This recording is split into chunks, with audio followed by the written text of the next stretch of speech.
Torej, lep dober večer vsem in dobrodošli na Goriškem večeru, ki je pod okriljem VSO, to je Združenje za vrednote slovenske osamosvojitve, vrednote, enakopravnost, pravičnost in enake možnosti za vse.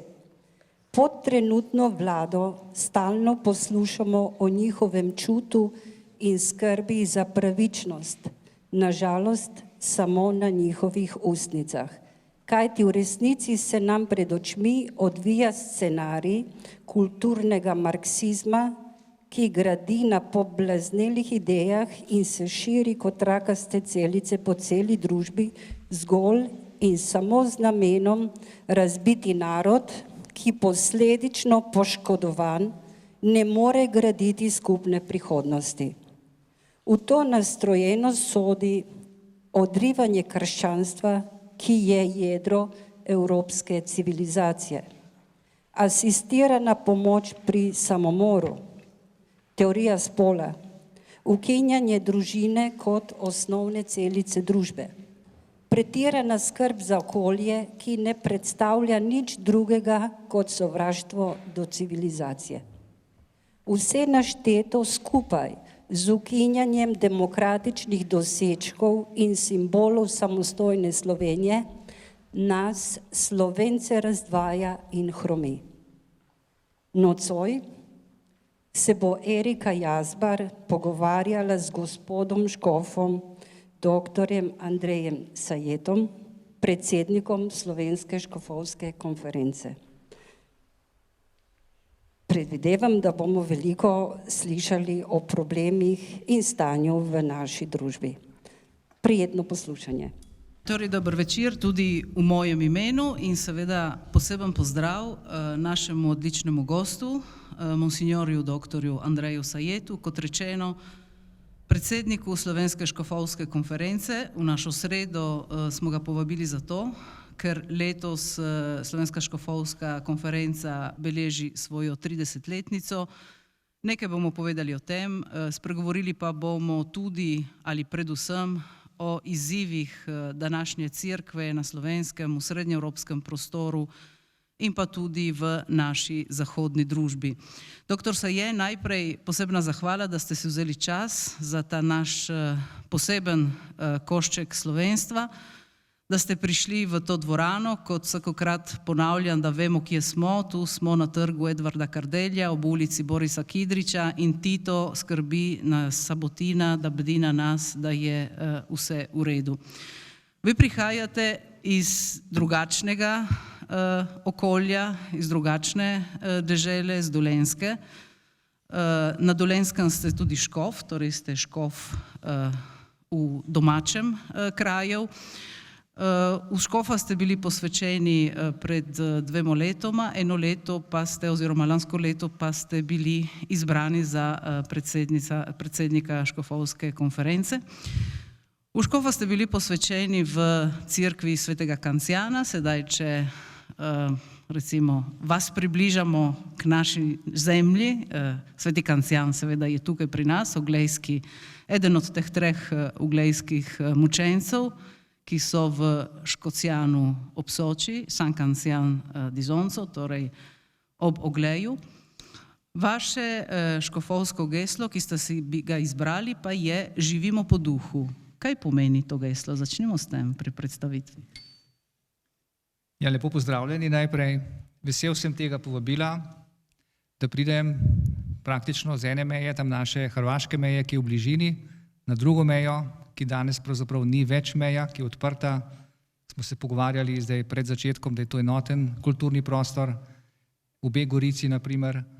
Pozdravljam vse gospode duhovnike, gospoda župnika najprej, tamle smo na njegovem teritoriju, gospoda podžupana, vse visoke goste, prijatelje, ki se že poznamo nekaj časa, vse vas, dragi bratje in sestre, gospe in gospodje, lep pozdrav z Dolenjske. Kako sem prišel do tega mojega gesla? Pred posvečenjem sem bil na duhovnih vajah in sem bil kar v zadregi, kaj naj bo to moje geslo. Da nekaj pove o meni oziroma da ima neko sporočilo tudi za cerkev. da ni kar tako ena beseda, ampak da ima neko vsebino. In sem premišljeval pismo Rimljanom, kjer apostol Pavel razmišlja o tem, kaj dela Božji duh, pa kaj dela hudi duh v človeku, ker vsako človekovo srce je pravzaprav bojišče ali torišče, tam se spočenje v misli, nameni, ki potem pridejo tudi v dejanja, ti nameni pogostokrat. In človek je tisti, ki pravzaprav je povabljen, da prepoznava, da razločuje, kateri duh deluje. In če moli k duhu, Božjemu duhu, jaz sem tako čist po intuiciji, pravzaprav že prej najbolj pogosto molil molitev, pridi Sveti duh, napolni srce svojih vernih. Pa nas doma so rekli, da je treba moliti za pravo pamet, naši stari ljudje. Ne? Zdaj rečemo, da molimo k Svetemu duhu za darove Svetega duha, bolj tako učeno se sliši. Drugače pa zdrava kmečka pamet, kot se reče, da človek zna prav presoditi, kaj je prav, kaj je narobe, oziroma kaj je dobro in kaj je boljše tudi, ne? Kot pravi Sveti Ignacij. Tako da sem si potem, ko sem premišljeval te razne odlomke, en teden na duhovnih vajah, mi je ta stavek padel v oči. Živimo po duhu. Se pravi, gledajmo, kako Bog dela na različne načine v naših življenjih, ker se nam zdi, da mogoče je oddaljen, mogoče je samo tam v cerkvi, ko molimo in tako naprej, ampak ti utrinki, navdihi, intuicija prihaja lahko ob vsakem trenutku.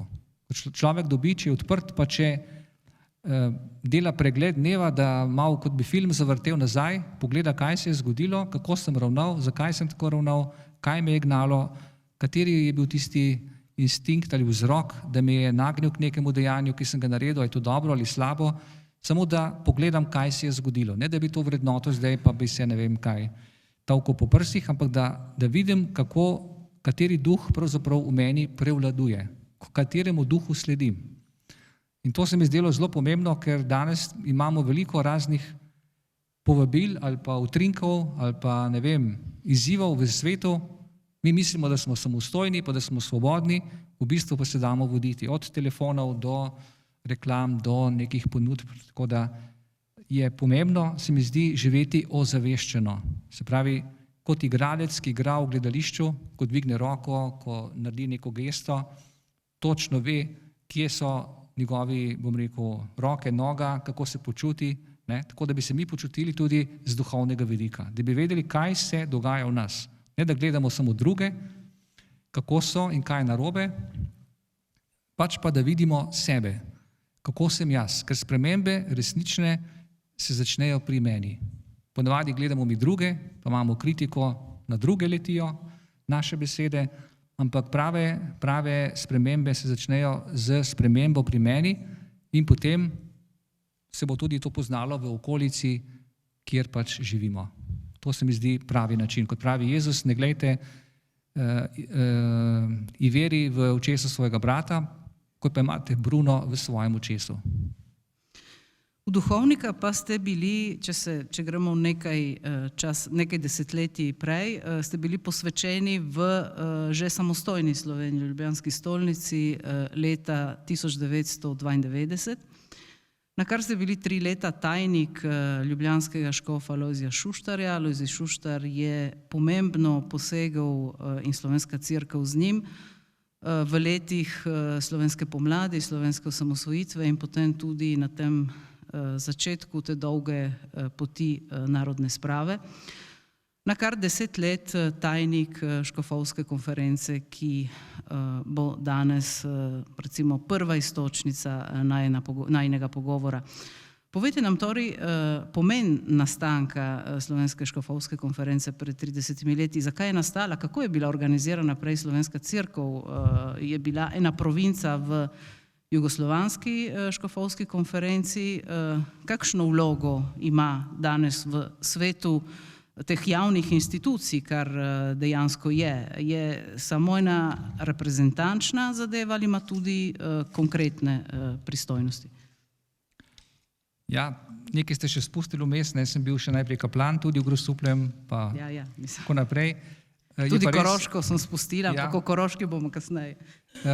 Bil sem pravzaprav v tistih časih osamosvojitve, sem bil bogoslovec in ko je Slovenija postala samostojna, sem tudi bil na trgu tam, ko se spomnim Ivana Omana, ki je govoril tam na trgu pred Cankarjevim domom oziroma pred parlamentom, ta razna zborovanja, potem tudi smo morali premakniti diakonsko posvečenje, ker je bil glih takrat ta napad, oziroma se je pričakoval napad, so bile vse ceste zaprte, blokirane, ni bilo možno potovati, tako da smo premaknili diakonsko posvečenje na jeseni, mašniki so bili posvečeni, mi pa ne.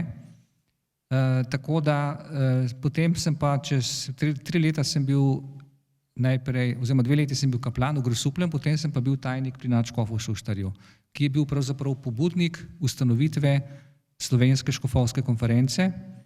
Letos smo praznovali 30-letnico, smo tudi eno publikacijo izdali ob tej priložnosti. Sem tudi sam napisal nekaj o pomenu Slovenske škofovske konference.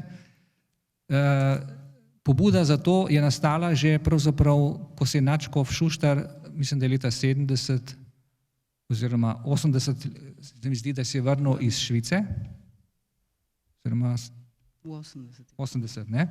Potem je kmalu postal čez 2 leta nadškof v Ljubljani in že na enih od prvih srečanj, že tam leta 85, 86, na zasedanjih Hrvaške škofovske konference, kjer je bil on podpredsednik, je že dal pobudo, da bi tudi Slovenci ustanovili svojo samostojno slovensko škofovsko konferenco. Hrvaški škofje niso bili navdušeni na to idejo, v smislu ne bi se ločevali, neke vrste separatisti smo bili za njih, tudi za hrvaške škofe. Jaz sem bral tudi v arhivu, ko sem pisal članek pisma nadškofa Šuštarja, pa tudi odgovore strani kardinala Kuhariča, ki je bil takrat zagrebški nadškof in predsednik Hrvaške škofovske konference.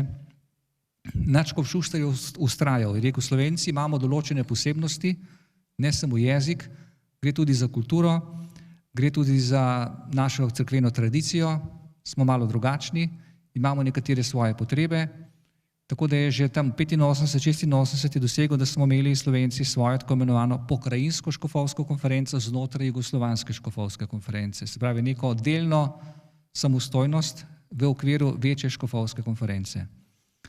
Potem je ponovno pisal pisma, več pisem je ohranjenih in kardinal Kuharič ni bil naklonjen temu in je vztrajal pri tem, da ne bo samostojne slovenske škofovske konference.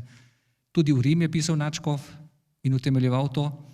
Potem je pa prišlo do razpada Jugoslavije in je nadškof Šuštar napisal novo pismo in rekel, zdaj pa že sama dejstva govorijo, ni potrebno več razpravljati, ni potrebno več odločati, je že kar v bistvu se podpisoval predsednik Slovenske škofovske konference, ko dejansko še ni bil, oziroma ni bilo še samostojne Slovenske škofovske konference.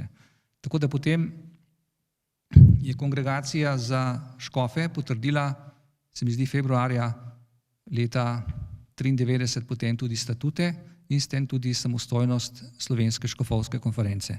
Kaj to je pravzaprav škofovska konferenca? Gre za administrativno upravno strukturo, ki povezuje vse škofe, ki so krajevni škofje, se pravi, ki vodijo škofije, in pomožne škofe, torej vse, ki so aktivni škofje. V škofovsko konferenco niso vključeni upokojeni škofje, so lahko povabljeni, so lahko člani komisij, niso pa polnopravni člani, ker pač niso več v redni službi. Kakšne so kompetence? Kompetence pravzaprav so zelo omejene. Nekateri pa nas vidijo, če so kakšni problemi, pa se na nižji ravni ne rešijo, pa potem apelirajo na predsednika, naj predsednik reši. Predsednik ni nek nadorgan, tudi ne škofovska konferenca.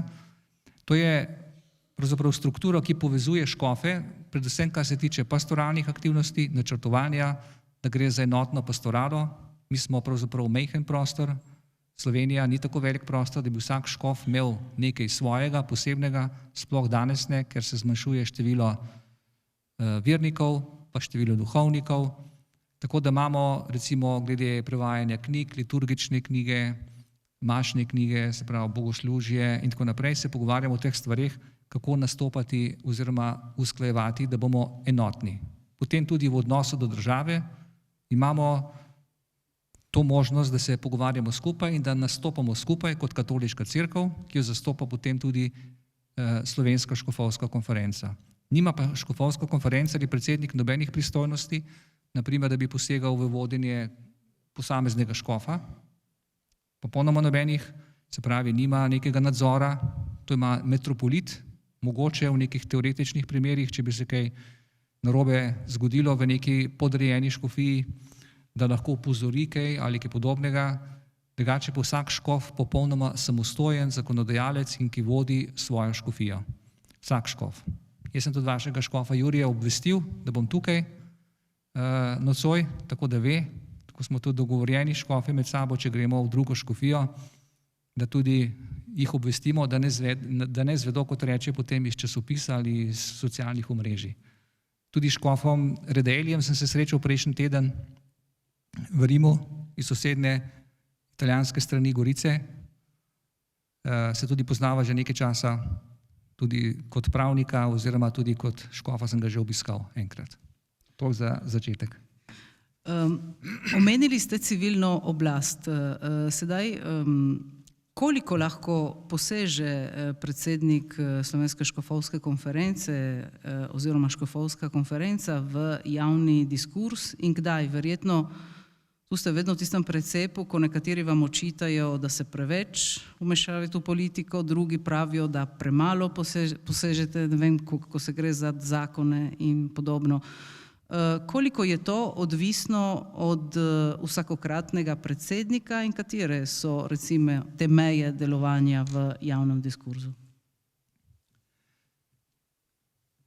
Cerkev v javnosti pravzaprav, kar se tiče družbenih vprašanj, posega redko. Njena pristojnost je v glavnem, kar se tiče verskega življenja, vendar, kadar pa gre za vprašanje pravičnosti, kot je na primer sedaj v naši novomeški škofiji imamo odprto vprašanje pokopa žrtev izkopanih pod Macesnovo Gorico. Lansko leto gre za 3200 in še nekaj izkopanih žrtev, ki so vsi Slovenci in ne moremo najti primernega pokopališča zanje. Predlagali smo recimo Ljubljano, smo imeli več pogovorov, vendar do sedaj ni bilo nobenega uspeha. Potem recimo, kadar gre, zdaj smo dali izjavo Komisije pravičnosti in mir, recimo vprašanje evtanazije, pomoči pri samomoru, ki se zdaj to vprašanje odpira tudi v Sloveniji, v smislu priprave tega zakona, kot je to že v Avstriji, v Nemčiji in že pred leti Nizozemskem in tudi v drugih državah, vse to prihaja potem malo zamudo tudi k nam. Takrat si vzamemo besedo, ker menimo, da je to temeljno poslanstvo in je treba povedati tudi določene stvari. Seveda se pa ne želimo vmešavati v politiko ali se opredeljevati glede, ne vem, posameznih političnih vprašanj, ker naši verni ljudje so tako v eni ali drugi stranki. To je že Nadškof Šuštar večkrat poudaril, sem ga spremljal, so mu učitelji, ja, pa spremeš Peterleta velikokrat, pa ne vem koga, Podobnika, pa tiste politike, ki so bili takrat na desni strani. Je rekel, jaz spremem tistega, ki pride. Če pride on večkrat, ga pač večkrat spremem. On je sprejel praktično vsakega človeka, ki je prišel, tudi če ni bil najavljen, ker je zelo hiter odpravil obiske. Si moral takoj povedati, kar si hotel, ga drugače si kar zahvalil, da si prišel na obisk, da je lepo, pa še kaj pridi, pa je že drugi čakal v vrsti tam za pogovor. Tako da Nadškof Šuštar je večkrat poudaril, treba se je pogovarjati. On je zelo jasno zastavil besede, že ko je bil čas komunizma in so mu prišli povedati nekateri, ki so bili odgovorni za cerkev, da si ne boste mislili, da kaj ste. Da se ne boste mislili, da boste kakšne spremembe dosegli.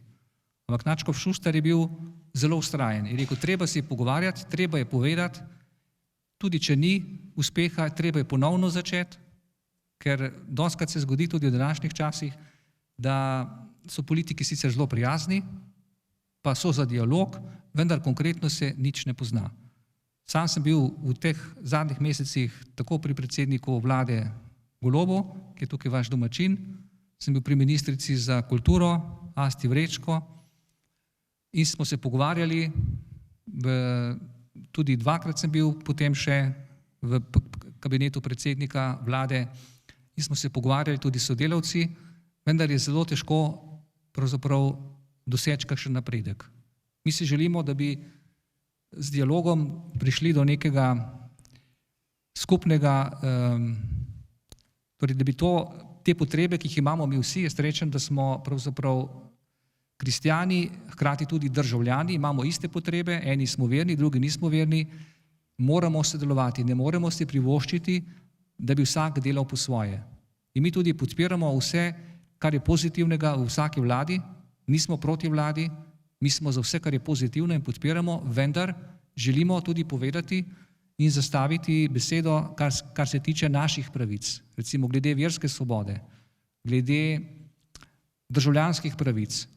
Teoretično imamo te pravice in je verska svoboda, vendar v praksi se ta standard verske svobode zmanjšuje. Predvsem se ljudje dostikrat samo cenzurirajo, ne upajo povedati, ne upajo se izpostaviti, ne upajo povedati, da so verni, ne upajo zahtevati, ne vem, da bi praznovali recimo praznike, da bi pač lahko živeli svojo vero na nam normalen način.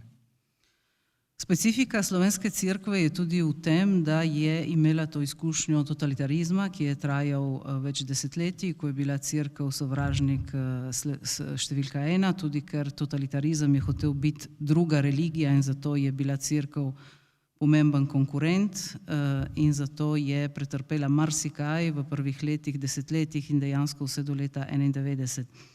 Kako je to vplivalo na slovensko cerkev danes? Kakšne so te sledi v današnji cerkvi? Omenili ste, da ste srečali z goriškim nadškofom Redaeljem. Če primerjate slovensko cerkev s sosednjimi cerkvami, ki so v sosednjih zahodnih državah, od Italije do Avstrije, pa tudi vzhodnih, od Madžarske pa tudi do Hrvaške, kako je s tem tudi občutkom drugorazrednosti, ki ste jo posredno tudi omenili? Ja, to smo nekako podedovali, oziroma v komunizmu je bila cerkev preganjena, ampak mislim, da ne gre samo za to, tudi na Hrvaškem je bila cerkev preganjena, mogoče malo manj v Srbiji. Veliko se srečujem s Hrvati, tudi Srbi včasih in sem vedno pozitivno presenečen, kako so to ponosni ljudje. To se vidi že na glasu, ko ga vprašaš, to ponosno pove, recimo, da je veren, ali pa gre v gostilno pa reče, jaz se pustim, pa ga vprašajo, ali na olju ali na vodi, se pravi bolj strog post ali manj strog post, naši ljudje pa rečejo, imam dieto ali pa hujšam, pa ne upa povedati, da se pusti, na primer.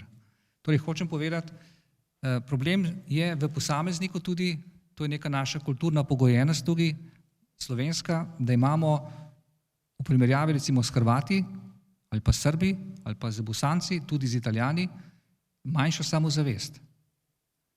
Če jaz ne spoštujem sebe, če ne spoštujem svoje zgodbe, recimo družinske zgodbe, ali pa tega, kar smo mi doma prijeli kot vrednoto, recimo vero, ne vem, poštenost, pošteno delo in tako naprej, če jaz samega sebe ne spoštujem, me tudi drugi ne bodo spoštovali. Povem večkrat primer, jaz sem hodil še v gimnazijo, ko je bil še komunizem. Zadnja leta, oziroma od 81 do 85. In sem enkrat povedal, ki je profesorica matematike, naša razredničarka, povedala, ki je eden od kolegov sošolcev rekel, da je bil pri maši za polnočnico, naj prosim ne sprašuje potem. Naslednji dan, ker smo bili vsi utrujeni, čeprav večina ni bila pri maši. Ampak on si je pač zmislil, ker tudi on ni bil pri maši takrat, ampak rekel je, tako malo je provociral. In je bila zelo huda profesorica, in je rekla, če ste pa verni, se pa izpište iz te šole, ker to je šola za inteligentne ljudi. In sem jaz tako pred celo skupnostjo razredno vstal in sem rekel, da se počutim prizadetega, da ne razumem, da to zame ni sprejemljivo, da bi se zaradi vere moral izpisati šole. In sem veliko tvegal, ker nisem bil navajen, da bi se izpostavljal, ker doma so rekli, boljše je, da si bolj tiho, drugi so bolj pametni, pa da ne boš neumno izpadal, rajš malo potrp, pa bo že, Tako smo bili na Dolenjskem navajeni. Takrat mi je pa kar nekaj pičilo in sem rekel, ne moram biti tiho. In potem je profesorica, ki je umrla zdaj nekaj let nazaj, še v času korone, ona je bila takrat mlada, enih 8 let starejša od nas, je mene bolj spoštovala kot vse ostale sošolce. Ona je bila tudi v partiji, ampak ni bila srcem, bom rekel, proti cerkvi ali pa proti vernim, ampak pač tako malo je bila furjasta, pa je kar pač bleknila. Tako da to povem včasih tudi na srečanju z birmanci, ali pa na kakšni drugi srečanjih, ko rečejo, škof, dajte vi tam protestirati, dajte tam nekaj narediti, dajte kakšno je stanje in tako naprej. Jaz rečem, jaz bom že naredil, ampak tudi vi lahko vsi nekaj naredite. Vprašajmo se, kaj mi, vsak od nas lahko nekaj naredi v svojem okolju. Moj primer, ki sem ga povedal, je bilo v času komunizma, ko je bila cerkev še vedno preganjena in so nas kontrolirali in pisali oznake. Ko smo šli k vojakom, smo dobili kartoteko, so nas vedeli, kdo hodi k maši, kakšnega prepričanja je, z kakšne družine je, vse so vedeli o nas. Ne? In smo bili moralno, politično sporne osebe. Ampak, če si povedal neko besedo, je to tudi nekaj zaleglo. In tudi danes je tako. Če vsak pove, kako se počuti, kaj pričakuje, en oče, ki gre na rediteljski sestanek, reče, jaz se ne strinjam, naprimer z ideologijo legebitra, da se uči v šoli. Ali se ne strinjam, da otroke sprašujete zdaj, kdo je veren, pa se z njih norčujete. To je proti našim načelom in jaz mislim, da to ni pravilno. Povejte samo, kako se vi počutite in kaj so vaše vrednote. Ni treba napasti drugih. Ker če druge napademo, potem je takoj špetir. Tako da problem smo pravzaprav mi, ker smo premalo samozavestni in premalo si upamo povedati, kdo mi smo in kaj so naše vrednote. Ampak to je problem slovenske cerkve, slovenskega katoličana ali Slovencev nasploh, ta problem ponosa, zavesti, zavednosti? To je malo problem vseh, sploh pa je to problem katoličanov. Sploh to vidim na Dolenjskem, mogoče zdaj zadnja, mogoče nove generacije, zdaj sprav zadnjih 20 let, kar smo v samostojni, se je to precej spremenilo.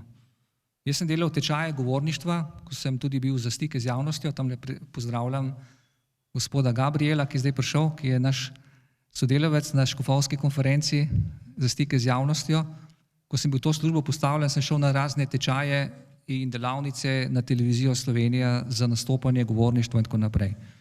In tam je ta eden od naših profesorjev rekel, z leti se zelo zboljšuje to, da ljudje upamo bolj na glas govoriti. Ko sem jaz začel z vajami tam, pravi, so ljudje šepetali, ko so govorili drug drugemu. To, kar sem doživel v Belorusiji, ko sem bil potem tajnik škofovske konference, se pravi tam leta 2005, še kasneje, 2007, 2008, nekje sem bil v Belorusiji.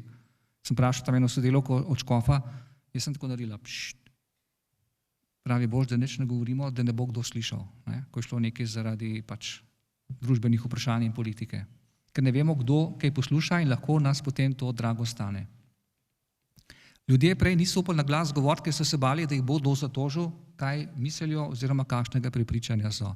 In to se je poznalo tudi sploh v cerkvi, ki so bili pravzaprav verniki zatirani. Recimo procesije so bile prepovedane, nadzorovali so svete maše, ne vem, hodili tisti občinski uradniki, to so bili vedno domačini, ne, ki so delali težave. In to se je potem seveda poznalo in se še na nek način pozna pri starejših. Pri mlajših je pa problem, da pač se ta prenos vere na mlajše generacije ni zgodil. Ne. Mlajši se ne bojijo danes, se ne bojijo povedati svojega mnenja. Po drugi strani je pa težava ta, da so pa premalo zainteresirani mnogi za družbeno vprašanje. V smislu, saj se nič ne splača, se samo kregajo v politiki, ukvarjamo se z našimi stvarmi, študijem, z delom in tako naprej. Kar pa tudi ni seveda čisto prav, ker naša prihodnost je odvisna od nas. Mi volimo predstavnike v parlamentu, predsednika in druge, ne? Mi, vsak glas je pomemben, poleg tega pa tudi vsak v svojem kraju, tudi na družbenem področju, mora biti odgovoren, se pravi nekaj prispevati za skupnost. Isto velja tudi za cerkev. Mi ne pridemo v cerkev, to jaz tudi birmancem vsakeč povem, pa staršem, kot bi prišli v gledališče, pa gledamo predstavo, pa jo malo skritiziramo, kar je všeč, pa kar nam ni všeč in gremo domov. Cerkev je kot vaša ali naša domača družina, kjer ima vsak svojo vlogo, nekdo skuha, nekdo pomiva, nekdo drva pripravi, nekdo za hišo skrbi, vsak ima neko nalogo in potem, če vsak nekaj upravi, se tudi dobro počutimo, predvsem pa čutimo, da je to naša hiša. Če pa samo pridemo na obisk, smo pa samo na obisku, ne? In to ne čutimo kot svoje. In ta ljubezen ali pa odnos do domovine, tega pa nas tudi precej primanjkuje. Malo se je to z osamosvojitvijo popravilo, če gledamo recimo samo zastave, kako obešamo, pogledajmo Hrvate naprimer ali Italijane, za vsako najmanjšo priložnost, ne, se zastavo pokažejo. Mi smo navajeni, da v preteklosti, v komunizmu so samo komunisti dali zastave z rdečo zvezdo. Za nas je bilo pravzaprav sram, da bi dali zastavo. Ne, in to je nekako bilo nelogično za katoličane, da bi imeli zastave.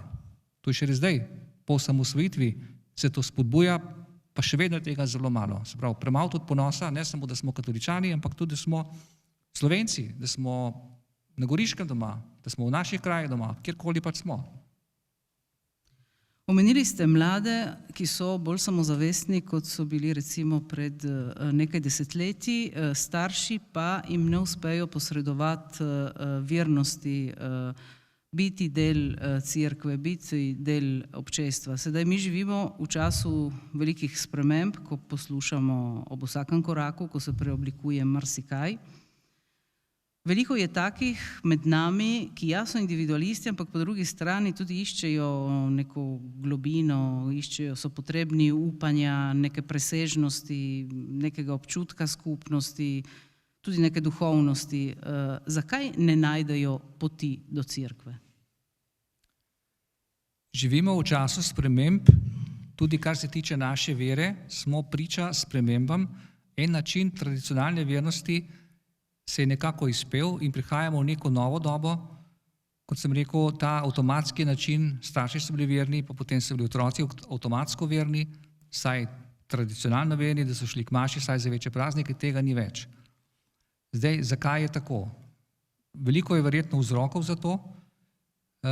Ne bi pa se strinjal s tem, da zdaj ni več potrebe po duhovnosti oziroma da ne iščejo več ljudje nekih duhovnih vsebin. Recimo romanja so izjemno popularna, vsaj nekatera, recimo poglejmo Medžugorje, tudi mladi, festival mladih v Medžugorju, naprimer, ali pa Camino Santiago de Compostela, naprimer, pa tudi ta slovenski Camino, ki je zdaj že nekaj časa, tudi se vedno več ljudi odloča, da gre na pot, da gre, se pravi peš, da gre še z nekom, ali pa tudi sami ljudje gredo, potem recimo duhovne vaje, sam spremljam vsako leto vsaj eno skupino osebno vodenih duhovnih vaj. Prihajajo ljudje v srednjih letih ponavadi, ali tudi že malo mogoče tam 50-60, ko so že nekaj v življenju dali skozi, mogoče se nekaj že zatakne v življenju in čuti neko potrebo, moram nekaj spremeniti. Sem srečal na nekaj duhovnih vajah mojega bivšega ministranta, kjer sem bil kaplan, ker ni bil glih kaj preveč pobožen ali pa tako, da bi kazal kakšno posebno zagretost za kakšne duhovne vaje, sploh ne. In ga vidim potem, enih 20 let potem, ga srečam, ga gledam, sem rekel, si ti res ti? Pa si mi smeje, sem rekel, kaj pa delaš ti na duhovnih vajah? Saj ti nisi tako pobožen.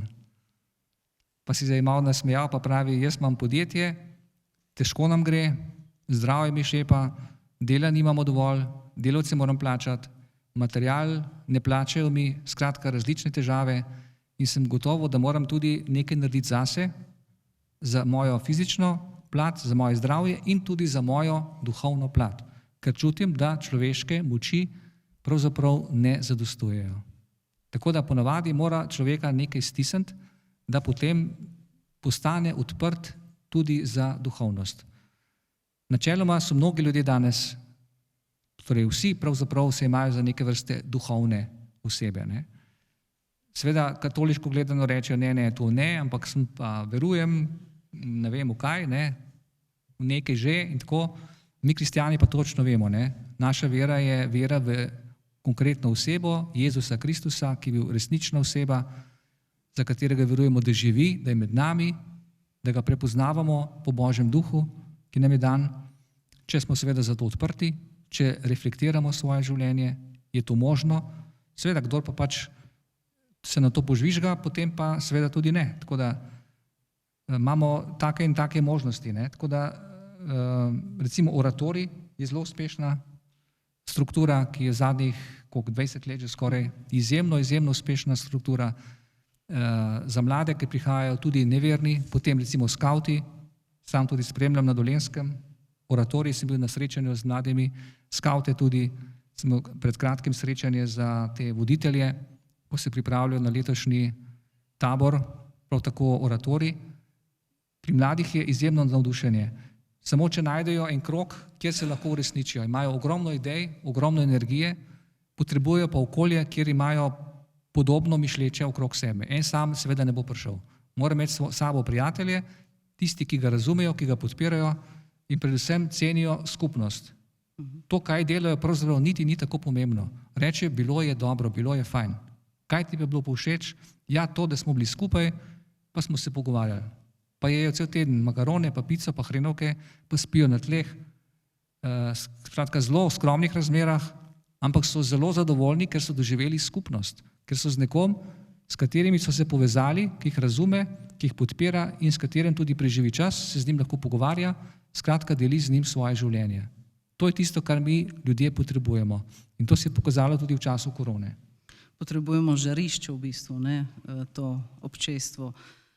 Ker vprašanje je tudi klasično vprašanje, ki se postavlja potem, ko govorimo, da svet se danes spreminja, doživljamo ene tektonske spremike in tako dalje. Ko govorimo o cerkvi, potem klasično nadaljevanje je tudi cerkev mora spremeniti, se posodobiti prijeme in tako dalje. Sedaj to bo držalo, ampak kje so meje te posodobitve, tudi v liturgiji, naprimer, kje so meje vloge laikov ali vloge žensk v cerkvi, ker veliko je o tem govor, ampak potem teh mej, kje so tiste nedotakljive vrednote tudi, ko govorimo o vseh teh zadevah, ki so danes zelo modne in ki jih najdemo v naših šolah in v naših medijih in v našem javnem diskurzu. En znan latinski stavek je Ecclesia semper reformanda. Se pravi, cerkev je vedno tista, ki je podvržena spremembam. Tudi, ko sem študiral cerkveno pravo v Rimu, so nam povedali na začetku, kaj je pravzaprav specifika cerkvenega prava. Neke vrste praktična teologija je to, ne? Ali pa zakonik cerkvenega prava. Imamo norme, ki so tako imenovane božje norme ali naravnopravne norme, in imamo norme ali pravila, ki so spremenljive, ki so človeške, recimo glede konkretnih, ne vem, praznovanj ali mašnih knjig in tako naprej, ne. Druge, recimo, ne vem, narava svetega zakona, naprimer, moža in žene, ali vloga papeža, škofa, naprimer, ali evharistija, zakramenti, ne. To je cerkev že pravzaprav od začetka na nek način razvijala, recimo zakramenti niso bili od začetka tako, kot jih imamo mi danes, 7 zakramentov, to je šele na začetku 2. tisočletja, bil določen ta nabor zakramentov, ne, od začetka govorijo o zakramentalnih znamenjih, naprimer, če se ustavim pri zakramentu svetega zakona in poroki, ki sem jo študiral bolj natančno, že cerkveni očetje govorijo že v 2. in 3. stoletju, naj se poročijo z blagoslovom duhovnika, ne. Ni bilo določene oblike poroke, ampak bilo je zaželeno, da se moli nad poročenci za božji blagoslov. Torej, cerkev je na nek način vedno prenavljala svoje pravila in norme. V zadnjem času, v času papeža Frančiška, v primerjavi s tem, kar je bilo predtem, se zelo naglo spreminjajo stvari. Zdaj je malo 2 leti, ko je šla ena knjiga, se pravi zakonov, 6. knjiga o kazenskem pravu, čisto novo. Prej v 20-30 letih sta se 2 ali 3 predpisi taki par vrstic spremenili. Papež Frančišek je spremenil ne vem koliko teh predpisov. Zelo veliko, ne. Tako da v zadnjem času se to zelo hitro spreminja, zato ker se tudi v družbi stvari zelo hitro spreminjajo in nastajajo nove dileme, naprimer homoseksualne poroke, potem zlorabe, potem recimo, to, ko smo že omenili, evtanazija, sprememba spola. Tega včasih teh vprašanj ni bilo, ne? Ni bilo in cerkev se mora na nek način odzvati tudi na to, ker prihajajo te dileme tudi recimo na cerkveno sodišče, ali v pastoralnih pogovorih se želite 2 istospolni osebi poročiti, pa pridete k duhovniku, pa rečete, kaj komplicirate, pa si papež rekel, ne smete komplicirati za poroko, ne?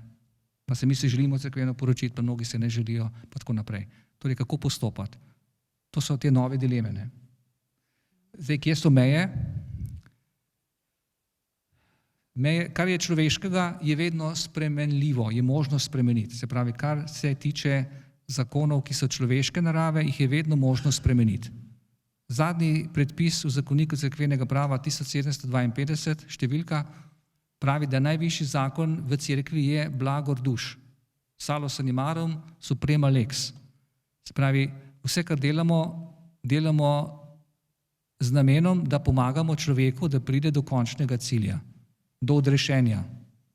Kar pa ne pomeni, da ni tudi nekih sankcij lahko ali nekih omejitev, ne.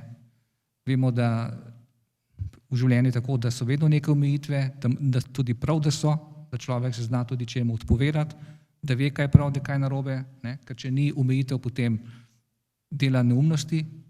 Ena sodnica mi je povedala, ki je imela enega mladoletnega prestopnika na pogovoru, pa mu je razlagala, da je to, kar je naredil narobe, da to ni v redu. Pa je rekel, gospa sodnica, povejte mi, kaj je prav in kaj je narobe. Ker meni v življenju do sedaj nihče ni povedal, kaj je prav in kaj je narobe. Recimo, če ni mu staršev, je bil v takih slabih okoliščinah, kjer je gor zrastel in tako naprej. Tako da, ja, to so dileme. So dileme in pa splošna percepcija, ki jo v javnem diskurzu vedno najdemo, je ta, da Cerkev zavira modernost, zavira razvoj do neke modernosti. V čem pa je, kako bi odgovorili na to, v čem je danes Cerkev moderna, zakaj je še vedno moderna? Nekdo je enkrat rekel, da zavira zato, da vse ne propade. Da bremza vlak tako malo za hec. Da ohranja zdravo pamet. Tako. Ja, recimo, če gledamo vlogo žensk, ki je bilo vprašanje prej, nisem nič povedal o tem. Vemo, da papež Frančišek je zelo poudarjal zdaj v zadnjih letih in tudi postavil na pomembna mesta ženske v Vatikanu. Tudi jaz v svoji škofiji sem postavil za kanclerja, na mesto kanclerja v škofiji žensko. Generalno tajnico smo imenovali prvič v zgodovini žensko, to je bilo zdaj pred 2-3 mesece nazaj. Torej, ženske imajo zelo pomembno vlogo in od prve cerkve naprej je imela ženska, bom rekel, bolj enakovredno vlogo v cerkvi, kot pa izven cerkve. Čeprav je bilo v zgodovini tako, da je bila ženska tudi zapostavljena, da je bilo suženjstvo, da je bilo vse sorte, vendar, ko presojamo, tukaj imamo gospoda Podbersiča, zgodovinarja, bo lahko potrdil, da ko presojamo zgodovinske okoliščine, recimo pred desetletji ali stoletji nazaj, jih moramo vedno ocenjevati stališča spoznanj tistega časa, ne današnjega časa. Danes se nam zdi mnogo stvari narobe ali napačno interpretirano, ali bi morali tako in tako narediti, recimo med vojno. Mi to danes vemo, ampak pravi pregovor, po bitki je lahko biti general, po bitki. Težko je biti general, ko je vojna, ko ne veš, kako in kaj, ko nimaš vseh podatkov, vseh možnosti. Tako da, vprašanje je bilo, v čem je danes Cerkev moderna? Zakaj, mislim, kako bi odgovorili na ta očitek, da zavira modernost Cerkev v bistvu? Že desetletja to poslušam. Ja, Cerkev je v preteklosti je tudi zavirala modernost. Recimo je bila celo proti človekovim pravicam, ker je to razumela, recimo pred več desetletji nazaj, ker je to razumela kot napad, ne, na samostojnost, na vero, na cerkvene institucije in tako naprej. Torej, Cerkev je pravzaprav moderna, če gledamo z duhovnimi očmi. V smislu, vse, kar je dobro, apostol Pavel že o tem govori, ne, je dovoljeno, kar je koristno, če je dobro, če je Božji duh v tem, potem je to koristno in je dobro in je tudi možno spremeniti. Tako da treba je presojati predvsem z duhovnimi očmi, oziroma tudi z duhovnimi očmi. Ne samo, kot pravijo v Nemčiji, treba je strukturo čiste podreti, cerkveno in postaviti vse na novo. Vse na novo. To je vse skorumpirano, vse gnilo in treba dati lajke na vrh in postaviti na novo. Na istem srečanju smo imeli potem molitev in bomo tudi na koncu zmolili, potem še nismo na začetku, bomo na koncu. So imeli molitev in tista skupina, ki je bila najbolj glasna, je odšla ven. In to je bilo na tem sinodalnem zasedanju, od enem teh pomembnih zasedanj o sinodi za Evropo. Ne. Tisti, ki so najbolj glasni, spravi, duhovnost je za njih bila španska vas. Ne. Mi bomo zdaj ugotovili, analizirali in zahtevamo te spremembe. Spremembe ja, vendar morajo biti tudi duhovno razločevanje, se pravi, a je to resnično tisto, kar nam Božji duh govori. Papež Frančišek je rekel večkrat v tem procesu sinode za Cerkev, mi vsi zdaj poslušamo drugega, ko se srečujemo v skupinah, ampak poslušajmo tudi skupaj Svetega Duha.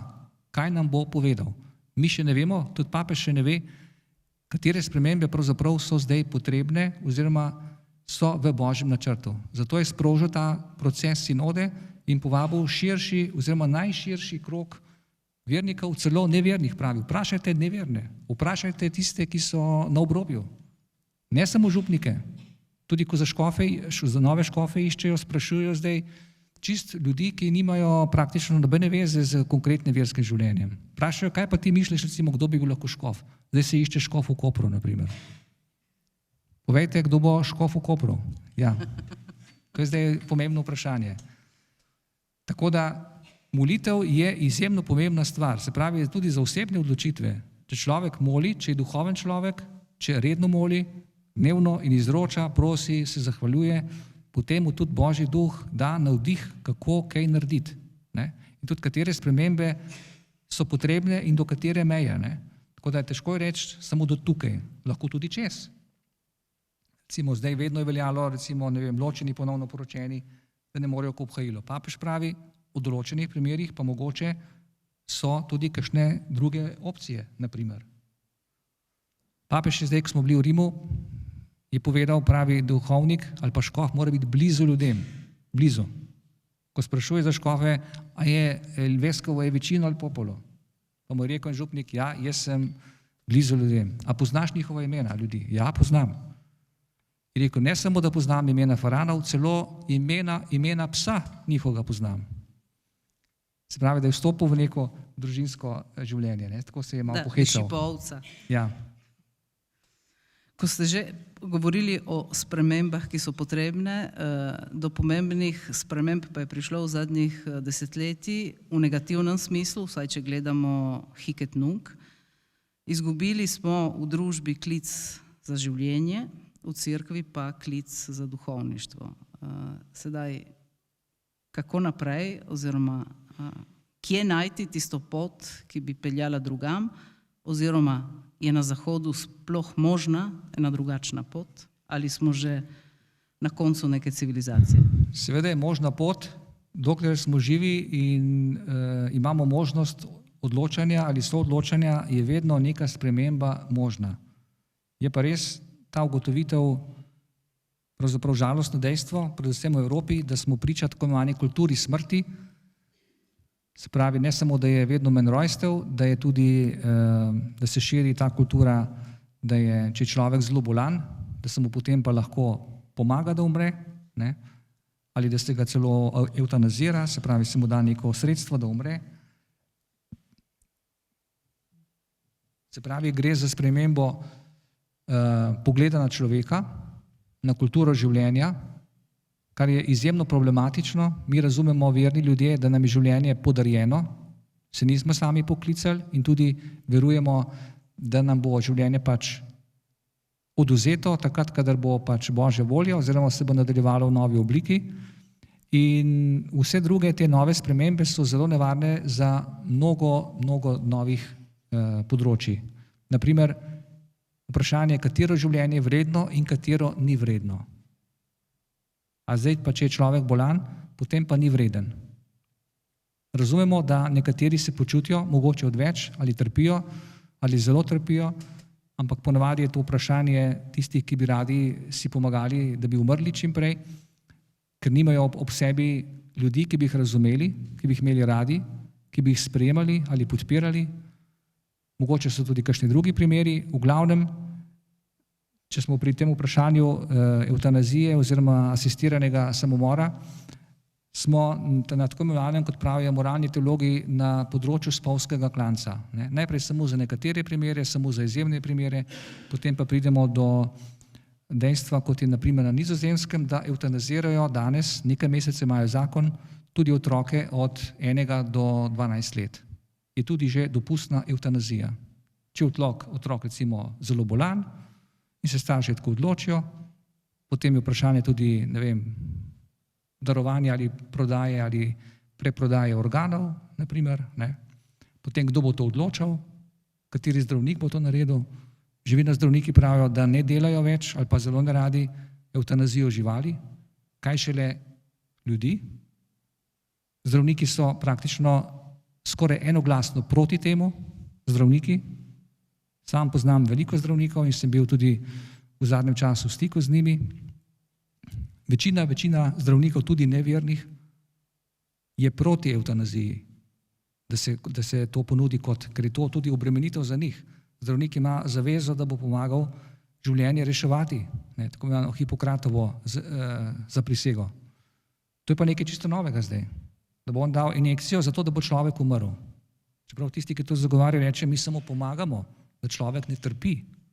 Bo danes imamo sredstva, da lahko te bolečine lajšamo praktično do neke sprejemljive mere, tako da tudi nekdo, ki je zelo bolan, ne trpi tako neznosno, seveda pa so primeri, ko tudi desetletja nekateri so zelo bolni in nepokretni. Sedaj naš najin čas se izteka, jaz sem imela še nekaj vprašanj, ampak da pustimo tudi priložnost publiki, da kaj vprašajo, bi zaključila najin pogovor s papežem Frančiškom, ki je bil večkrat omenjen danes. Ko je nastopil, mislim, kardinali so ga šli iskat na drugi konec sveta, kot je takrat on rekel, prinesel je eno svežino, izbral je ime Frančišek, ampak on je jezuit. Zgledalo je, da bo reformiral cerkev, veliko je o tem govoril, potem se je vse skupaj nekaj zapletlo, do teh reform ni prišlo. Živel je to izrednost dveh papežev, ki sicer nista bila dva papeža, ampak tako sta tudi delovala. Danes pa deluje predvsem utrujeno. Kaj bi povedali o tem papežu, ki tudi rad gleda na Azijo in zgleda, kot da Evropi se je že odpovedal Azijo oziroma gleda na svetovno cerkev, medtem ko mi smo bili navajeni na težišče v tej naši stari celini. Kaj bi povedali o tem papežu, kaj je prinesel, kaj mu je bilo onemogočeno, kaj si je želel in kaj bi si vi želeli? Ja, mene je najbolj fascinirala ta njegova preprostost in to, da poudarja predvsem, da smo cerkev mi vsi, to sicer od Vatikanskega koncila naprej, od leta 62 do 65, sicer teoretično, teološko vemo, vendar papež Frančišek je to izjemno poudarjal na vseh možnih priložnostih, cerkev smo mi vsi. Tudi sedaj pri sinodi pravi, vsi morajo biti vključeni, vsi, ne samo zelo verni. In tudi, ko gre za dileme kakšnih vprašanj, tudi tisti, ki so manj verni ali tudi mogoče niso verni, naj bodo povabljeni k razpravi. To ne pomeni zdaj, da bomo kar odločili kot parlament, ampak da, ker Božji duh govori celo po nevernih. To pravi že sveti Benedikt, oče zahodnega meništva, v svoji reguli, če pride tujec v samostan in pove eno kritiko na račun življenja bratov, naj predstojnik pozorno posluša, ker mogoče Božji duh nekaj pomembnega želi sporočiti za to skupnost.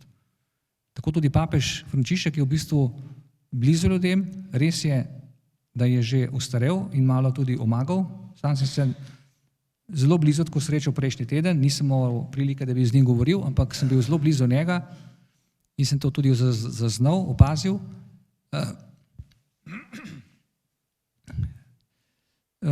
Kar bi povedal še to, zelo poudarja recimo nam duhovnikom, da smo domači z Božjo besedo, da beremo Sveto pismo. In to tudi ima v vseh svojih nagovorih, ko razlaga zelo konkretno. In to se mi zdi tudi zelo pomembno za naše krščansko življenje, da si vzamemo Sveto pismo, da ga beremo, da si zapomnimo kakšen stavek, kajti Božja beseda je učinkovita, je živa in nam bo dala navdiha za naše življenje. Če bomo verovali in verjeli resnično, da nam Bog želi po tej besedi nam danes v teh okoliščinah tudi nekaj povedati. Doktor Saje, hvala za ta pogovor. Sedaj prepuščam besedo publiki, če je kakšno vprašanje, če ne bi dodala še eno podvprašanje, medtem ko razmišljajo, kaj bi vprašali. Bi povedali kaj o Koroški, kaj vam je pomenila ta izkušnja na Koroškem, ko ste maševali v tej najbolj slovenski, drži Katja, najbolj slovenska vas na avstrijskem Koroškem, ko ste doživeli to slovensko cerkev, ki ni poznala preganjanja, ampak je poznala preganjanje slovenstva. To sele v bistvu. Vas je sele, ki je kot Števerjan pri nas v bistvu. Tamle pozdravlja moja dva bivša farana, Katja in Ivan sta tamle iz Števerjana, ki sta in tukaj in gor, imata ena redkih bilokacijo, skoraj bi rekli. Ja. Torej, da sem jaz šel na Koroško kot duhovni pomočnik za vikende leta 2014 do 2021, je bilo čisto, bom rekel, naključje. Poznal sem tam pravzaprav samo enega človeka. Enkrat sem bil predtem v Stelah, ker sem poznal še enega drugega, ki je tam bil v službi blizu. In potem, ko so slovenski minoriti odšli, ki so bili v Svečah in so oskrbovali tudi Sele, so prišli potem ti domačini preko informacij tega mojega znanca in prijatelja na idejo, da bi pa mogoče jaz prišel, ker sem takrat nehal biti tajnik škofovske konference, če bi jaz prišel v Sele. Pa sem rekel, je prišla delegacija, so mi prinesli kruh koroški, pa ne vem kaj še, tako same dobrote. Sem rekel, če bi ti prišel k nam mašvat. Sem rekel, že pridem, samo to je stvar vašega škofa, pa našega škofa, to je druga država, je druga škofija, res ste vi Slovenci, tako kot smo mi, vendar se treba nekako uradno dogovoriti. In potem je njihov škof napisal pismo našemu in sem šel. Zame je bila to zelo lepa izkušnja. Videl sem takoj, da je to, čeprav je blizu Slovenije, pravzaprav drugačno področje, kar se tiče recimo zgodovine. Koroški Slovenci so zelo trpeli zaradi nacizma, zaradi ponemčevanja, zaradi selitev, zaradi povezanih stvari z vojno, ki so potem še dolgo časa tudi po vojni, ker v Avstriji so pravzaprav ti nacisti imeli še določena mesta na občinah in tako naprej, tudi po vojni še. Kot fašisti v Italiji. Podobno. So recimo onemogočali slovenska imena, delali razne težave in tako naprej. Predvsem me je fascinirala ta povezanost, ki se pravzaprav skoncentrira pravzaprav na farno življenje, na versko življenje. Vse je povezano z farnim domom in katoliško cerkvijo, oziroma s faro v Selah, tudi kulturna društva, športna društva. To pravzaprav drži tudi slovensko skupnost skupaj. Tisti, ki je vključen v neko društvo, ali je pevc, ali je ministrant, ali je nogometaš, ali je igralec v igri, recimo imajo tudi gledališke skupine svoje, tisti potem tudi ostane povezan in s cerkvijo in tudi s slovenstvom. Tisti, ki ni nikamor povezan, potem se asimilira oziroma hitro odpade. Tako da to je bilo zelo močno. Sprav ljubezen do jezika, povedali so mi, tukaj mi govorimo slovensko. Smo v Avstriji, ampak mi tukaj govorimo slovensko. Na občini slovensko, uradni jezik in v cerkvi. Poleg sosednje fare Ubirsko je pravzaprav, čeprav vem, ne, Katja, je samo Sele, so kraj, kjer je maša samo v slovenščini. Še danes. Izjemoma kdaj za kakšne posebne priložnosti, ko pride druga populacija, recimo za kakšen pogreb, je pol tudi kakšen manjši del v nemščini. Drugače pa maše so samo slovenske. Ta ljubezen do jezika, do domovine, pri nas na Dolenjskem se je to zdelo popolnoma logično, da govorimo slovensko. Ne? Nihče nas ni pri tem uveral. Tako da to potem seveda gore, visoke gore so okrog Sel, mi na Košuto, to je meja s Slovenijo, to je med Borovljami in Železno kaplo in pa za grebenom Košute. Je ta dolina Sel, ki je na 1000 metrov približno. Okrog nje so pa Ubir, Setiče, potem greben Košute, vse tam okrog 2006 metrov. Tako da je to v bistvu gorska vas, izjemno lepa, prijazni ljudje, večinoma še govorijo slovensko oziroma sevski dialekt, rečejo, ne? Sevski dialekt. Tako da samo, če znaš slovensko, je kar težko razumeti, ko prvič prideš v Sele. In potem je tudi Slovenec postal celovški škof in Jozef Markec, potem je bil tudi vaš soposvetitelj, ko ste postali škof. Kaj je pomenilo za vas to, da je v Celovcu postal škof zaveden Slovenec, ne samo Slovenec? To je bilo zame veliko presenečenje, ker sem velikokrat poslušal Celanov, pa tudi drugih na Koroškem. Na Koroškem Slovenec ne more biti škof. Ne more. Sem rekel, zakaj ne? Ja, ker je toliko nasprotovanja slovenskemu jeziku, Slovencem in tako naprej. Tisti, ki se imajo še za Slovence na Koroškem, za koroške Slovence, ta številka se je izjemno zmanjšala, ne, v desetletjih po vojni. Ker so pač sistematično delali na tem. O tem bi lahko Katja več povedala, pa Ivan. Vendar tisti, ki so še ostali, še držijo, ne, z raznimi, predvsem s kulturnimi prireditvami. Oni so se s kulturo borili proti ponemčevanju. Tudi športom, predvsem s kulturo, s petjem, z igro, in z drugačne vrste kulturo. Medtem ko pri nas v Sloveniji smo imeli neko drugačno zgodbo. Tudi Slovenija ni enotna. Primorska je spet svoja zgodba, Dolenjska je zelo veliko trpela zaradi te bratomorne vojne, zaradi domobrancev, zaradi te partizanov in tako naprej. Tam, kjer do pod Nemčijo je bila preveč stroga, bom rekel, komanda, ni bilo možno, da bi se razvilo partizanstvo toliko. Na Dolenjskem je največ ljudi v tej bratomorni vojni umrlo in dalo življenje. Ker so izdajali domači tisti partizani, tega je treba ubiti, unga je treba ubiti, ta je nevaren in tako naprej. In so se med sabo ljudje. Zato so se potem tudi organizirali te vaške straže in to je bilo nekaj grozljivega. To so naši starši in stari starši nam pripovedovali, tako bolj potiho in na skrivaj. Znati pogovarjati z drugače mislečimi. In ta pogovor ni enostaven. Osebno bi rekel tako, pogovor z drugače mislečimi je tako, ne more biti tako, da jaz imam to stališče in konca. Ker on je bo ravno tako rekel, jaz imam pa to stališče pa konec. Da kdo bo se preglasoval. Konkretno, o evtanaziji mi se moramo pogovarjati.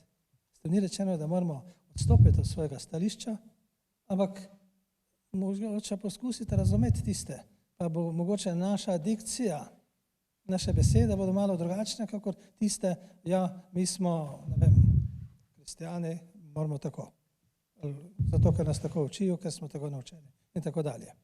No, še tole bi rekel zdaj takoj tu, zlasti od duhovnikov, pa tudi od škofov ne bi pričakoval, da bi začeli večkrat govoriti o tem, da smo kristijani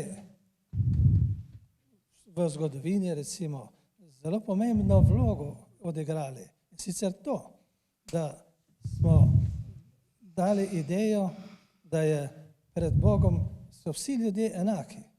Do takrat tega ni bilo, pa še potem stoletja in stoletja ne. Saj vemo, kakšne stvari so. Ampak tu je treba poudarjati, reči, mi smo to naredili, to je ogromna stvar, samo mi se tega ne zavedamo. Ker mi slišimo izpred ambona, recimo, ja, ste grešniki, pa dajmo to, pa recimo takoj, ko je veliko nočen čas, da se moramo pa spremeniti. Če bi jaz malo karikiral, bi rekel, jaz sem se že vsako leto nekaj se spreminjam, pa zdaj ne vem, a sem še tisti, ko sem bil predlanskim, a sem že oni in tako dalje. Tu bi mogli to samozavest in ponos kristijanov gojiti, utemeljevati in jih navajati. No, tu se mi zdi, da je naloga cerkve zlasti zdaj v tem času, ko se ta samozavest maje, ko ni več podpora z leve, desne strani, ko si bolj ali manj sam. Druga stvar bi bila, recimo, sej ste rekli, kako je zaradi s politiko in tako naprej, tam se treba previdno pogovarjati, itak, ampak ena vloga, ki bi pa jo cerkev lahko bolj zagrabila, pa bi jo mogla, upam, da bo to spoznanje prišlo, so recimo čas pred volitvami. Ljudem je treba reči, ne volite po pameti. To je tako trivialna zadeva, s tem nismo nič povedali. Rečite, voliti je treba to linijo, to stranko, ne vem, karkoli že, zakaj pa ne bi? Tisti očitki, da smo politični, ja normalno se, a oni levi so lahko politični, mi desni recimo, pa ne bi smeli biti. Tako da jaz zagovarjam in upam, da bo prišla počasi tudi ta ideja, da bodo rekli, mi kristijani smo kristijani in imamo, je pametno, da volimo to, ne da nas potem, da se tako preglasuje, kako se pri nas. Pa še, ko ste tudi poudarili, jaz sem bil pozoren na to, da nobeden ne reče, kaj je prav tismo fanto. Ja, sem nekaj, tista sodnica, ko je rekla, tismo fanto sta omenjali. Jaz sem bil recimo na enem seminarju pred leti za vodja. In so tam lepo razlagali, kakšne tipe vodij so. Ampak nikoli niso povedali, kater tip vodja je pa ta pravi, ta boljši. Zakaj moramo stremeti? Ampak kar tako, tole je tako, ta je tako, ta je tako in vse je bilo nekako trivialno enako. Tu moramo imeti, oziroma bi tudi cerkev mogla nekako poskušati ljudi usmerjati, da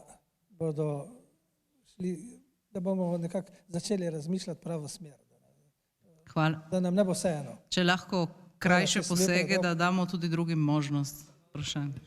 Ja, hvala lepa za mnenje. Se strinjam tudi sam, ampak recimo glede volitev, včasih je, vedno pred volitvami razpravljamo, eni rečejo, ja, dajmo zelo ostro povedati, drugi ne, ker nas bodo dali v medije, če se cirko mešava v politiko. Smo dali ponavadi neko izjavo, kjer smo povabili, pojdite na volitve, volitve tiste, ki imajo naše vrednote in tako naprej. V eni naši zelo, bom rekel, veliki župniji na Dolenjskem je bilo po teh volitvah ta zadnjih zdaj, ko je Svoboda zmagala. Ena gospa mi je povedala, ki je bila v komisiji, ne, ljudje so šli po maši, tako kot vi zdaj, vsi so šli na volitve skoraj v tiste skupine, sprav večina od takrat je bila od ljudi, ki so bili pri maši in potem ona odpre isto skrinco in štejejo liste, ne, in je bilo SDS, pa je bilo ene petkrat Svoboda, pa je bila NSI, pa spet Svoboda, od ljudi, ki so bili iz cerkve pri maši, ne. Jih je bilo 80% za Svobodo. S tem, ko je bilo povedano, naj volijo tiste, ki imajo vrednote, ki so naše tudi vrednote, ne bomo rekli krščanske, vrednote, ki so pač po naravi stvari, kot je spoštovanje človekovega življenja od začetka pa do naravne smrti, od spočetja, naprimer, ne, ki se točno ve, to niso samo krščanske vrednote, so tudi vrednote tudi muslimanov, naprimer, ali pa še drugih ljudi, tudi ki so neverni. Tako da dostikrat je dilema ta, kako kaj reči, ne? To je vedno dilema. Koliko jasno, če bolj jasno morate povedati, bolj strogo morate povedati. Ne? Drugič mi rečejo, se je preveč oster, preveč. Ne? Tako da vedno so mnenja, včasih me za eno stvar ali pa za en nastop, en mi reče, super je bil, drug pa reče, nič nisi povedal. To ni za kamer ne vodi. Tako da zelo težko je neko pravo mero. Je pa se strinjam, treba stvari povedati. Tako smo tudi, imam tukaj sabo tole izjavo, za kulturo spoštovanja vsakega človeka, ko je šlo za evtanazijo oziroma za asistiran samomor. Nikjer nismo napisali noter, katoliška cerkev to želi, svetost življenja, ne, Božje zapovedi tako govorijo, mi smo tle tako napisali, da razumejo to tudi neverni, v čem je pravzaprav problem.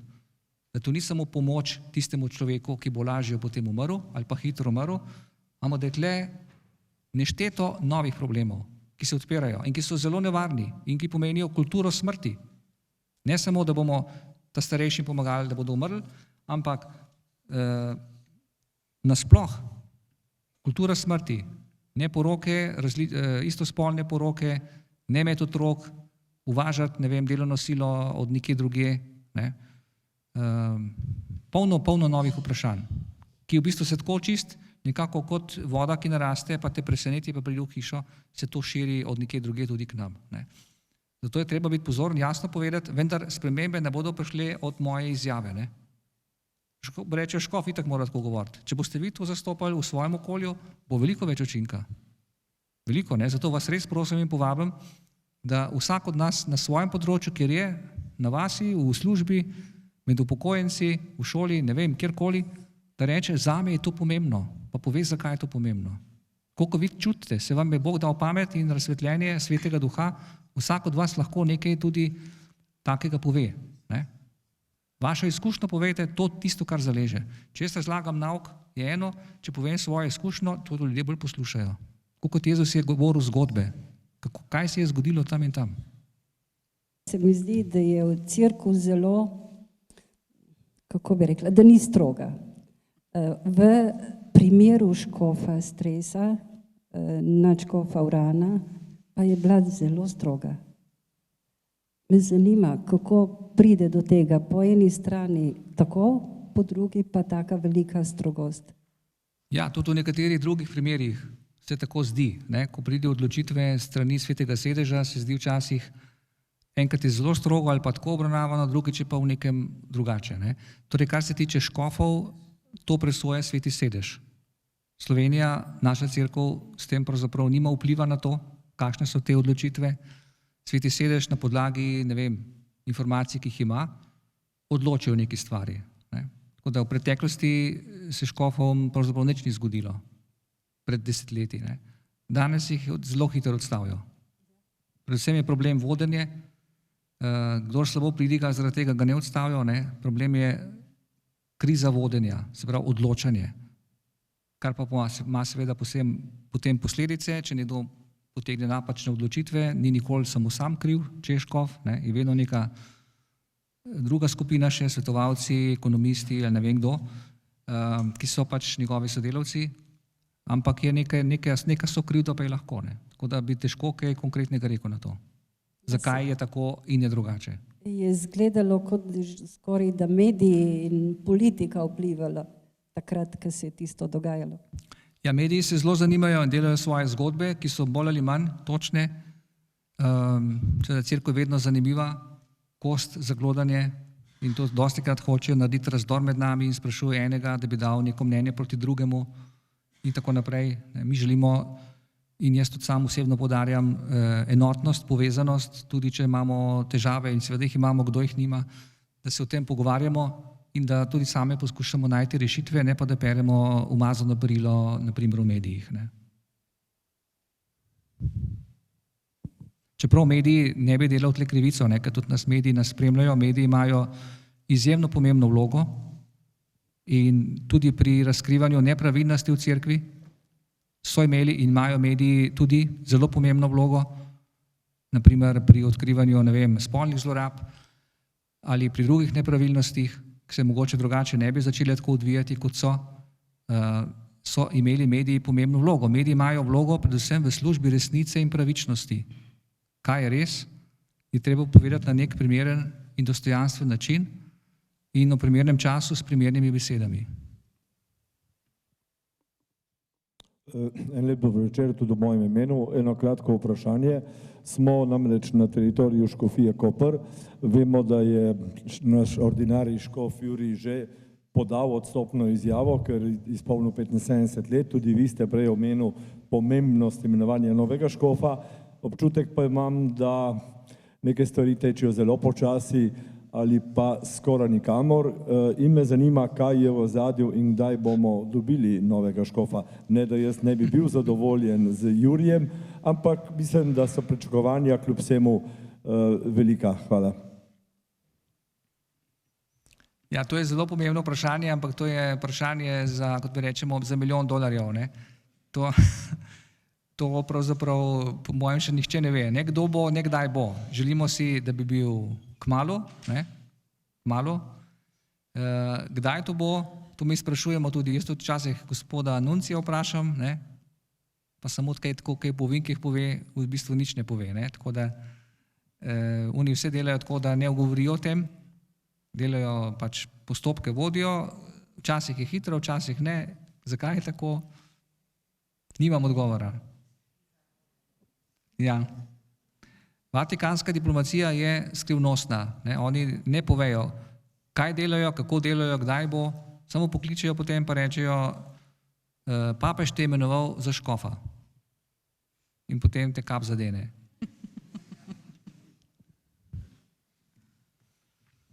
Še kdo? Še?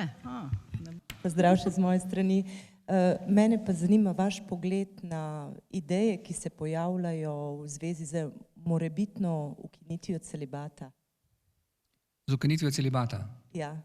Kakšen je vaš pogled na to? Kaj vi mislite o tem? Ja. Torej, moje mnenje, prvič v cerkvi imamo že poročene in neporočene duhovnike. Vse vzhodne katoliške cerkve, kjer je 5 obredov, so sicer manjše po številu, že imajo poročene duhovnike. Pri nas so prisotni grko-katoličani, naprimer, v Beli krajini. To so katoliška cerkev, ki priznavajo papeža, imajo isto vero, iste sakramente, samo malo drugače maša poteka, pa po tradiciji se duhovniki tudi poročijo, oziroma se najprej poročijo, potem se, oziroma, ja, najprej se poročijo, potem pa se lahko posvetijo duhovnika. Moje mnenje je, da bi bilo to pošteno, da damo na izbiro. To je možno, ker to je cerkvena zapoved, to ni božja zapoved, ne, tako da o tem se tudi razpravlja, da je duhovnik lahko tudi poročen. To ima seveda neke konkretne posledice. V zgodovini je ta latinska tradicija nastala ne samo zaradi duhovnih namenov, ampak tudi zaradi praktičnih posledic, da je duhovnik lažje premyslil, da je manj problemov z dedovanjem, z gospodarskimi vprašanji, selitvami in tako naprej. Ne. Tako da celibat v latinski cerkvi, kamor mi spadamo, je kot obvezen bil nekje tam v začetku 2. tisočletja. Ne. Prosim? 1059. Kot obvezen. Tako da bomo videli, kaj bo v prihodnje. Ne. To je stvar, se pravi, vesoljne cerkve. To vprašanje je tudi dobil škof Felix Gmür, ki je zdaj predsednik švicarske škofovske konference. Tudi sem gledal en posnetek na YouTubeu ene švicarske televizije, ki je bil posvečen pred nekaj leti v škofa, tudi dobil. Ne. Kaj meni o tem? Pa je rekel, ja, to je stvar vesoljne cerkve, ne, to ni stvar enega škofa, ampak tendence v Evropi, torej sploh v Nemčiji, gledajo v to smer, da to zagovarjajo. Ne. Vendar moram poudariti tudi to, celibat je bil vrednota od začetka cerkve naprej. Kljub temu, da ni bil obvezen. In tudi v vzhodnih cerkvah, pravoslavnih, ki niso katoliške, je celibat visoko cenjena vrednota, recimo meniško življenje. Zato so tudi škofi so izmed vrst menihov. Tako da cerkev je poznala obe možnosti. Ne. Tako da, kaj je zdaj boljše? Naši bogoslovci v Ljubljani so vprašali profesorja Radovana Bigoviča iz Beograjske teološke fakultete, ki je zdaj že preminil, je umrl zaradi neke bolezni. Kaj je boljše, da si poročen ali da nisi poročen? Je rekel, prema tome, neki smo, kao naprimer jaz smo oženjeni, vi naprimer niste oženjeni. Mi imamo svoj problem, vi imate svoj problem, je rekel. Ne? Ja. Tako da, se pravi, bolj naravno je, da si oženjen. Ne vem, torej, verjetno bo v prihodnosti ta razprava še potekala, tako bomo videli, kaj bo. Ne. Jaz bi se dotaknil vprašanja in sicer razmere v Sloveniji, v slovenski cerkvi z mariborsko afero in potem se je to nadaljevalo z odstranitvijo določenih škofov in zadeva okrog pedofilije in to je ustvarila v slovenski cerkvi, tako sam gledam, kot neke vrste krč. In imam občutek, kakor da vodstvo cerkve, škofje ste pač tisti, ki vodite to cerkev, nekako ne vidimo ven iz tega krča se. Kadar nastanejo v družbi napetosti, pritiski, se mi zdi, da kakor je tisto neka vrsta zavora, te dve stvari. Ekonomska zadeva in ta na področju spolnosti, povezavi z duhovniki. In nekako ven iz tega ne moremo. Je mrtvilo zaradi tega. Se mi zdi, da tudi škofje zgubljate pogum, da bi se bolj vrgli v določeno reševanje problemov. Ne vem, recimo, ali je s tem v povezavi tudi poteza mursko-soboškega škofa, ko je šel na svojo roko Birmo za 5. razred. Ne? To se pravi, proti skupnemu ravnanju dotedanjemu ostalih škofov in ostalih škofij. Te probleme, prosim, če malo pokomentirate. Ja, to so zelo boleče teme in so tudi resnične. Dejansko ni bilo neke temeljite refleksije, kar se tiče te mariborske zgodbe, se pravi, ko se je tako zadolžila, da je v bistvu propadla oziroma postala insolventna. To je pravzaprav bil projekt mariborske škofije. Ne? In odgovorni za to so bili mnogi ljudje, se pravi tisti, ki so bili na vodstvenih položajih, tako škofe nekateri, potem tisti, ki so ekonomijo vodili, svetovalci in tako naprej. Preveč so zaupali, preveč, ne vem, bilo je veliko nepravilnosti, zato je pač do tega stanja prišlo. Ne? Drugo je, kar se tiče zlorab, je tudi to bil sistemski problem v cerkvi, da so se duhovniki prestavljali z ene župnije na drugo in da tam do leta 2001 pravzaprav tudi ni bilo nekih konkretnih in jasnih norm. Danes te norme so. Drugo je, kako se potem izvršujejo v praksi. Potem tudi, kar se tiče žrtev, nekatere v bistvu ne želijo povedati oziroma želijo ostati anonimne, povejo sem na pol, tako da je tudi težko kakšne stvari preveriti. To so zelo boleče zgodbe, ampak danes velja ničelna toleranca, kar se tega tiče. In papež je zagrozil celo škofom, da če ne bodo ukrepali, jih bo odstavil.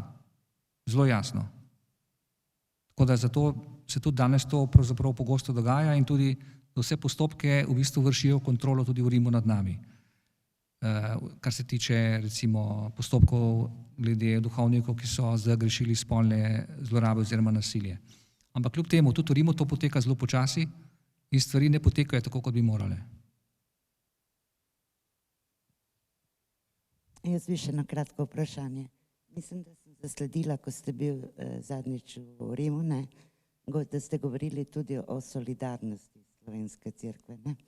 Je ljubljanska škofija zelo bogata, ni pripravljena deliti z ostalimi. Nekje pa životarijo zelo, danes duhovniki in cerkev. Hvala. Mislim, da ste to obravnavali v Rimu, ali ne? Ali se motim? Ne, to nismo, torej, nazadnje v Rimu, ko smo bili, sploh nismo govorili o tem, ker zdaj sem bil kot gost na zasedanju italijanske škofovske konference. V preteklosti smo pa tudi govorili o tem, ja. Torej, ljubljanska škofija, tudi kar se tiče, se pravi, skupnih stroškov za škofovsko konferenco, je tista, ki pravzaprav 3/4 stroškov pokrije. Se pravi, večino. En manjši del naša škofija, še manjši del potem pa ostale škofije, vsaka, tako da si porazdelimo te stroške. Gotovo solidarnost je pomembna, to je tudi papež Frančišek povedal, in mislim, da tudi v prihodnje ljubljanska škofija je pripravljena biti solidarna tudi v večji meri. Zdaj težko odgovorim na to vprašanje, ker nisem v Ljubljani, nimam pristojnosti, to je stvar ljubljanskega škofa in ljubljanske škofije. Je pa res, da je veliko boljše stoječa, kot pa so ostale škofije. Iz nekih razlogov potem je to tudi prav, da tudi gleda na druge. To je tudi papež Frančišek poudaril. Revizija je v teku, ja. Tako jaz predlagam, da se zaključi. Saj se bo nadaljevalo, potem tudi zunaj, ne povej. Ja, bom povabila. Samo prej bi se rada zahvalila za vaše pojasnila, za vaše spodbude in predvsem za to, da ste prišel, da ste se odzval našemu vabilu. Najlepša vam hvala.